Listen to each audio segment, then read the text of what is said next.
Welcome to my YouTube channel नामुमकिन से मुमकिन तक का सफ़र एपिसोड नंबर 1। रहने दो, मेरे पास इतने पैसे नहीं हैं कि मैं तुम्हारी फजूल और बेतुकी ख्वाहिशात पर खर्च करूं। बिजनेस करना है तुम्हें, अपना रेस्टोरेंट खोलना है। दुनिया में बाकी लोग मर गए हैं ना, तो तुम्हें अपना बिजनेस करना है, अपना ब्रांड ओपन करना है। वजाहत हुसैन ने हामिद से तंजिया लहजे में कहा। वजाहत के सख्त अल्फाज और तंजिया लहजे से हामिद का दिल और हिम्मत टूट गई। अब्बू, मुझे एक चांस तो दें अपने आप को साबित करने का। हामिद ने हिम्मत इकट्ठा करते हुए कहा। बेटा जी, अपने आप को साबित करना था तो पढ़ाई में अपने आप को साबित करते। मर मर कर पास होते रहे हो और अब कह रहे हो कि मुझे अपने आप को साबित करने का मौका दें। जान को देखो, वो डॉक्टर है, और अपने आप को देखो, दर दर की खाक छान रहे हो। कोई भी जॉब नहीं देता। दें भी कैसे? डिग्री देकर तुम्हें वापस भेज देते हैं। जॉब मेरिट पर मिलती है, पोजीशन होल्डर्स को, तुम जैसे नालायकों को नहीं। कहा भी था MBBS कर लो, लेकिन तुम्हें तो BS कंप्यूटर साइंस पढ़ना था, तो लो अब मज़े। वजाहत हुसैन ने गुस्से में कहा। खोल देना बच्चे को रेस्टोरेंट। अब उसको जॉब नहीं मिल रही तो क्या करे? लोगों के पाँव में पड़कर उनसे जॉब की भीख मांगे? फ़ायज़ा बेगम ने वजाहत हुसैन से कहा। तुम खामोश रहो फ़ायज़ा, ये सब तुम्हारे लाड प्यार का नतीजा है। तुमने इसे सर पर चढ़ा कर रखा हुआ है। तुम माँ बेटे की मनमानी ने देखो इसे कहाँ ला कर खड़ा कर दिया है। अगर ये मेरी बात मान लेता तो आज किसी अच्छी जगह पर होता, क्यों आए रोज़ नित नए तजर्बे न कर रहा होता। और कहाँ से खोल दो इसे रेस्टोरेंट? पैसे कौन सा दरख्तों पर लगते हैं जो उतार कर इसे दे दूं? अपने पैसों से करे जो भी करना है। मेरे पास इसके लिए एक फूटी कौड़ी नहीं है।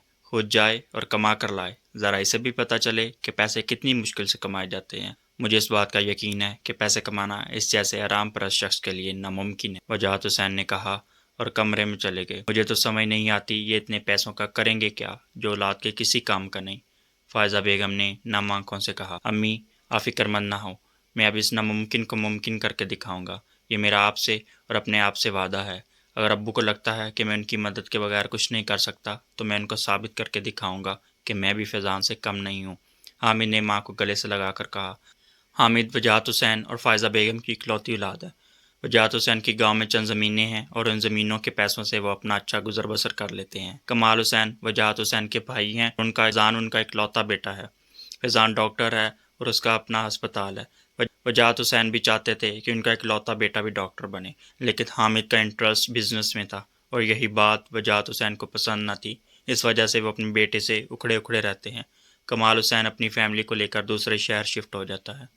हामिद के कानों में उसके बाप के अल्फाज जहर खोलते थे और दिल में खंजर की तरह पेवस्त हो गए थे, जो पल पल उसे तकलीफ देते थे। हामिद ने अपनी ख्वाहिश को पाया तक मील तक पहुंचाने के लिए दिन रात मेहनत शुरू कर दी। वो दिन भर मजदूरों की तरह मजदूरी करता। जब रात को घर वापस आता तो उसका सर पर बाटें उठाने की वजह से पत्थर हो गया था और हाथों पर छाले बन गए थे। बेटे की ये हालत देखकर भी वजाहत हुसैन को तरस नहीं आता था, बल्कि उसके तंज़िया अंदाज में दिन ब दिन इजाफा होता जा रहा था। ऊपर से हामिद को ज़माने भर की बातें सुननी पड़ती थी कि बाप कितना अमीर है और बेटा देखो रुल रहा है। और जहाँ मजदूरी करता था वहाँ अलहदा बातें सुनने को मिलती थी। लोग उसका तरह तरह से मजाक उड़ाते थे। हामिद को दर की ठोकरें खाने के बाद आखिर एक मॉल में टाइपिस्ट की जॉब मिल गई। तो उम्मीद करता हूँ आपको मेरी कहानी पसंद आई होगी। तो मिलते हैं एपिसोड नंबर 2।